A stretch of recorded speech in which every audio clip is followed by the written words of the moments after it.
नमस्कार दोस्तों, कैसे हो आप सब। दोस्तों, एमपीपीएससी प्रीलिम्स एग्ज़ाम की यूनिट 9 अर्थात इंफॉर्मेशन एंड कम्युनिकेशन टेक्नोलॉजी, सूचना एवं संचार प्रौद्योगिकी के इस वीडियो में हमें कवर करना है कंप्यूटर मेमोरी को।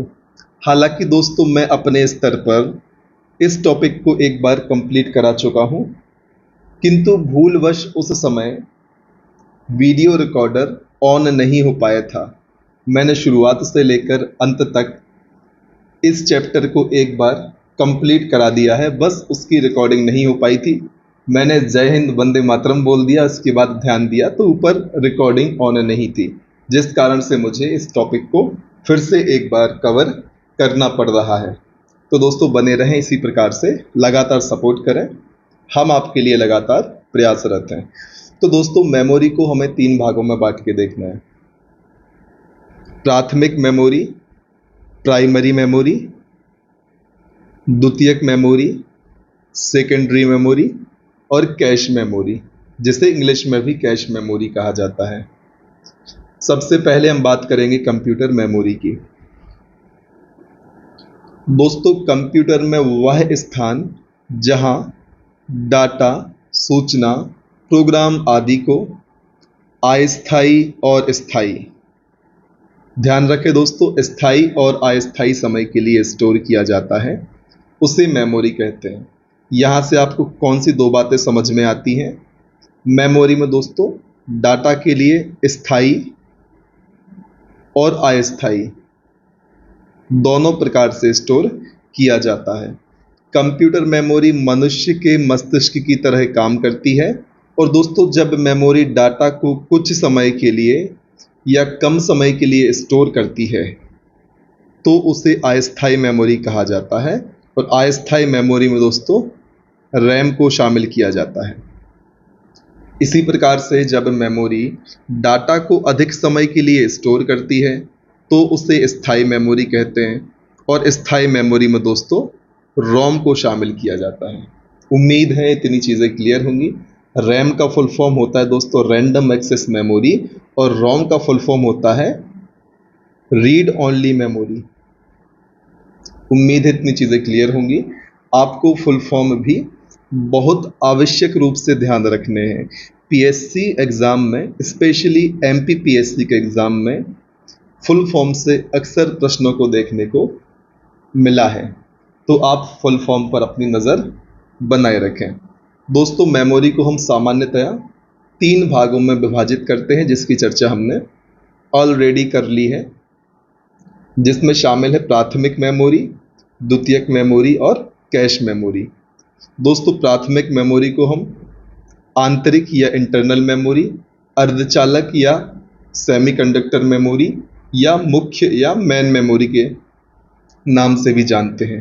क्या ध्यान रखना है आपको, प्राथमिक मेमोरी के अन्य नाम कौन से हैं। तो दोस्तों, प्राथमिक मेमोरी को हम आंतरिक या इंटरनल मेमोरी, अर्धचालक या सेमीकंडक्टर मेमोरी या मुख्य मेन मेमोरी के नाम से भी जानते हैं। इसी प्रकार से दोस्तों जो द्वितीयक या सेकेंडरी मेमोरी है उसे हम बाह्य या सहायक मेमोरी के नाम से भी जानते हैं। दोस्तों, कैश मेमोरी क्या होती है। कैश मेमोरी को हम प्राथमिक एवं द्वितीयक दोनों मेमोरी में रख सकते हैं। बस आपको ध्यान रखना है, प्राथमिक मेमोरी को हम 3 अन्य नाम से जानते हैं, आंतरिक या इंटरनल मेमोरी, अर्धचालक या सेमीकंडक्टर मेमोरी, मुख्य या मेन मेमोरी। इसी प्रकार से द्वितीयक मेमोरी के 2 अन्य नाम हैं, बाह्य या एक्सटर्नल मेमोरी और सहायक या ऑक्सिलरी मेमोरी। और दोस्तों, कैश मेमोरी को हम प्राथमिक और द्वितीयक दोनों में रखते हैं। इतनी बातें आपको ध्यान रखनी है। अब इस पूरे वीडियो में एक एक करके हमें इन ही बिंदुओं पर चर्चा करनी है। शुरुआत हम करेंगे प्राथमिक मेमोरी से। यहाँ पर थोड़ा सा स्पेस प्राथमिक मेमोरी के लिए। दोस्तों, प्राथमिक मेमोरी क्या होती है, इसके सभी पहलुओं पर चर्चा अब हमें करनी है। कंप्यूटर का ऑपरेटिंग सिस्टम, ध्यान रखें, कंप्यूटर का ऑपरेटिंग सिस्टम अपने काम को करने के लिए सबसे पहले जिस मेमोरी का उपयोग करता है उसे प्राथमिक मेमोरी कहते हैं। ध्यान रखें, जो कंप्यूटर का ऑपरेटिंग सिस्टम होता है अपने काम को करने के लिए सबसे पहले जिस मेमोरी का उपयोग करता है उसे प्राथमिक मेमोरी कहा जाता है। प्राथमिक मेमोरी के अन्य नाम हम पहले देख चुके हैं, जो कि है मुख्य memory, internal memory, semiconductor memory. दोस्तों, प्राथमिक मेमोरी को सीपीयू डायरेक्ट एक्सेस करता है। प्रश्न आपके एग्जाम में बन सकता है कि सीपीयू किस मेमोरी को डायरेक्ट एक्सेस करता है, तो उसका नाम है सीपीयू प्राथमिक मेमोरी को डायरेक्ट एक्सेस करता है। दोस्तों, कोई भी कंप्यूटर प्राथमिक मेमोरी के बिना कार्य नहीं कर सकता, इस बात का भी आपको ध्यान रखना है, क्योंकि कंप्यूटर का ऑपरेटिंग सिस्टम जब भी अपने काम को करता है तो सबसे पहले वो प्राथमिक मेमोरी का उपयोग करता है, और यदि प्राथमिक मेमोरी ही नहीं होगी तो कंप्यूटर काम कैसे करेगा। इसकी चर्चा हमने अपने इस पहले बिंदु में करी है।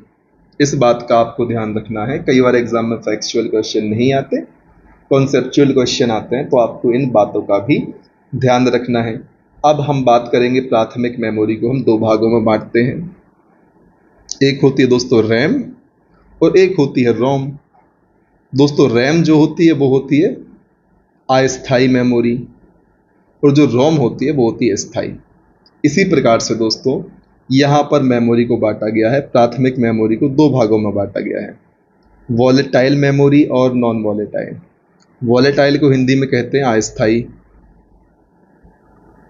इसी प्रकार से दोस्तों नॉन वॉलेटाइल को हिंदी में कहते हैं स्थायी। इनकी चर्चा हम पहले कर चुके हैं। तो अस्थायी मेमोरी में दोस्तों रैम आती है, और रैम को भी पुनः दो भागों में बांटा गया है, एस रैम और डी रैम।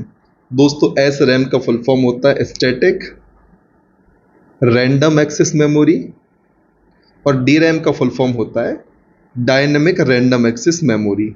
इसी प्रकार से दोस्तों रोम को तीन भागों में बांटा गया है। आपको दोस्तों फुल फॉर्म को बहुत ही ध्यान से सुनना है और याद भी रखना है। कई बार आपके इस टॉपिक से फुल फॉर्म से सीधा प्रश्न आता है और टॉपिक खत्म, क्योंकि हर टॉपिक से कुछ एक दो क्वेश्चन ही एग्जाम में बनेंगे। यदि ज़्यादा क्वेश्चन एक टॉपिक से बना दिए गए तो फिर बैलेंस्ड पेपर नहीं बन पाता, और फुल फॉर्म से प्रश्न आया तो बाकी सारी चीज़ें एक साइड और फुल फॉर्म एक साइड। इसलिए आप दोस्तों बहुत ही महत्वपूर्ण मानकर चलें सभी फुल फॉर्म को। तो एब्रिविएशन का भी बहुत ज़्यादा महत्व है एमपीपीएससी के एग्ज़ाम में। तो चलिए, हम बात कर रहे थे रैम के प्रकार की। तीन प्रकार से रैम को बांटकर देख सकते हैं, सॉरी रोम को बांटकर। हम बात कर रहे थे रोम के प्रकार की। तो तीन भागों में दोस्तों हमने रोम को बांटा है।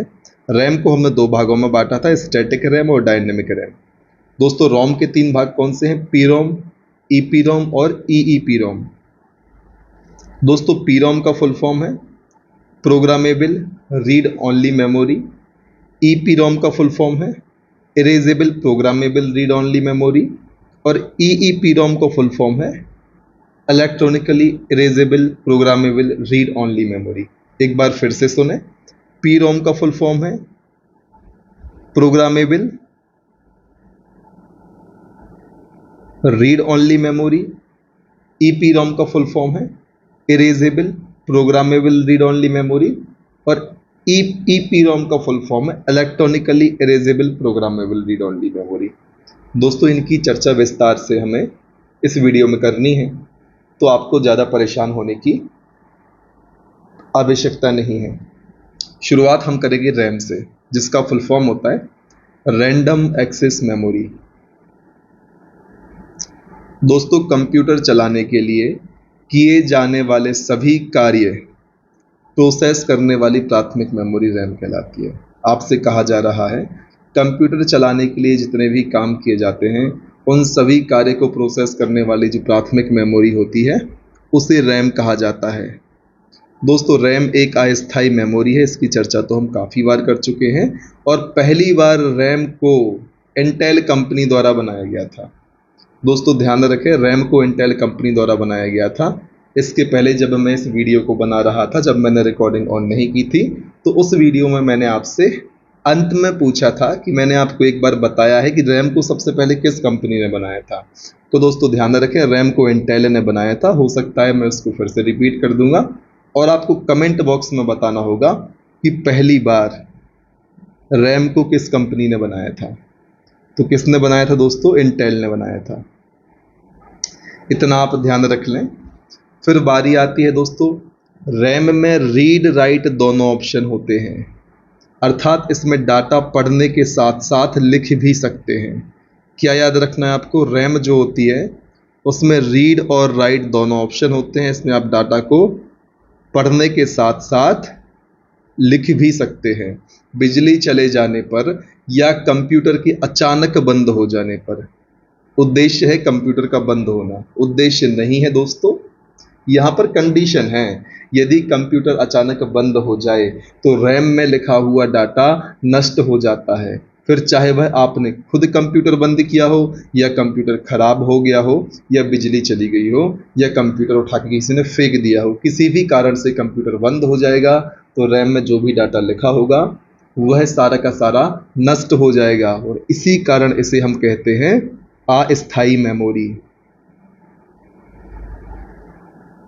क्लियर दोस्तों? अब बारी आती है, रैम को भी हमने दो भागों में बांटा है। एक होता है एस रैम और एक होता है डी रैम। एस रैम मतलब स्टैटिक रैंडम एक्सेस मेमोरी। इसे हम स्टैटिक इसलिए कहते हैं क्योंकि यह जल्दी जल्दी रिफ्रेश नहीं होती, या इसे जल्दी जल्दी रिफ्रेश करने की आवश्यकता नहीं होती। इसका उपयोग शेयर मार्केट और एयर ट्रैफिक कंट्रोल आदि स्थानों पर उपयोग होने वाले कंप्यूटरों में किया जाता है। फिर बात आती है डी रैम की, जिसका फुल फॉर्म है डायनेमिक रैंडम एक्सेस मेमोरी। इसे डायनेमिक इसलिए कहा जाता है क्योंकि इसे बार बार रिफ्रेश करने की आवश्यकता होती है। दोस्तों स्टैटिक और डायनेमिक दोनों को सुनने में लगता तो डायनेमिक अच्छा है, लेकिन दोस्तों रैम के मामले में स्टैटिक डायनेमिक से ज़्यादा बेटर होता है। क्यों? क्योंकि यह फास्ट होती है। स्टैटिक जो रैम होती है उसकी स्पीड डायनेमिक रैम से तेज होती है, क्योंकि इसको बार बार रिफ्रेश नहीं करना पड़ता। डायनेमिक रैम को बार बार रिफ्रेश करना होता है। स्टैटिक रैम दोस्तों डायनेमिक रैम से तेज होती है और इसकी प्राइस भी डायनेमिक रैम के कंपैरिजन में ज़्यादा होती है। दोस्तों जो डायनेमिक रैम होती है उसका उपयोग जनरल पर्पस कंप्यूटरों में करते हैं, जैसे कि लैपटॉप, पर्सनल कंप्यूटर, टैबलेट आदि में इसका उपयोग किया जाता है। उम्मीद है इतनी चीज़ें क्लियर होंगी। हमने बात करी थी रैम की। रैम कैसी मेमोरी है दोस्तों? रैम अस्थायी मेमोरी है। क्यों है इसकी चर्चा हमने की। रैम को फिर हमने दो भागों में बांटा, एक स्टैटिक रैम और डायनेमिक रैम। इस प्रकार से हमने रैम की चर्चा करी। और रैम को दोस्तों हम किस मेमोरी के अंतर्गत पढ़ रहे थे? हम प्राथमिक मेमोरी या प्राइमरी मेमोरी के अंतर्गत पढ़ रहे थे। अब हमें बात करनी है रोम की। किसके अंतर्गत थी? प्राइमरी या प्राथमिक मेमोरी के अंतर्गत थी। तो चलिए बात करते हैं रोम की। रोम का full form read only memory होता है। दोस्तों यह एक स्थायी या नॉन वॉलेटाइल मेमोरी है। इसमें डाटा को केवल रीड किया जा सकता है, लिखा नहीं जा सकता। दोस्तों बिजली चले जाने पर या कंप्यूटर के अचानक बंद हो जाने पर रोम में लिखा हुआ डाटा नष्ट नहीं होता। आपको ध्यान रखना है, रोम में लिखा हुआ डाटा कंप्यूटर के बंद हो जाने पर, फिर चाहे वह किसी भी कारणवश ही क्यों ना हुआ हो, डाटा नष्ट नहीं होता। और यही कारण है कि इसे हम स्थायी मेमोरी कहते हैं। मुख्यतः तीन प्रकार की होती है रोम। कौन सी तीन प्रकार होते हैं? P ROM, E P ROM, EPROM. इनके फुल फॉर्म आपको दोस्तों ध्यान रखने हैं। Programmable read only memory, erasable programmable read only memory, और electronically erasable programmable read only memory. दोस्तों मैं इतनी सारी बार फुल फॉर्म को इसलिए दोहरा रहा हूँ क्योंकि एग्जाम में फुल फॉर्म आपके लिए बहुत आवश्यक है। यदि आप नहीं दोहराते तो कम से कम मुझे बार बार या मेरे मुंह से बार बार सुनने पर आपको याद हो जाए। मेरा उद्देश्य इतना है। फिर चलिए बात कर लेते हैं हम एक एक प्रकार की। दोस्तों P ROM full form programmable read only memory, EPROM full form erasable programmable read only memory, EEPROM full form electrically erasable programmable read only memory.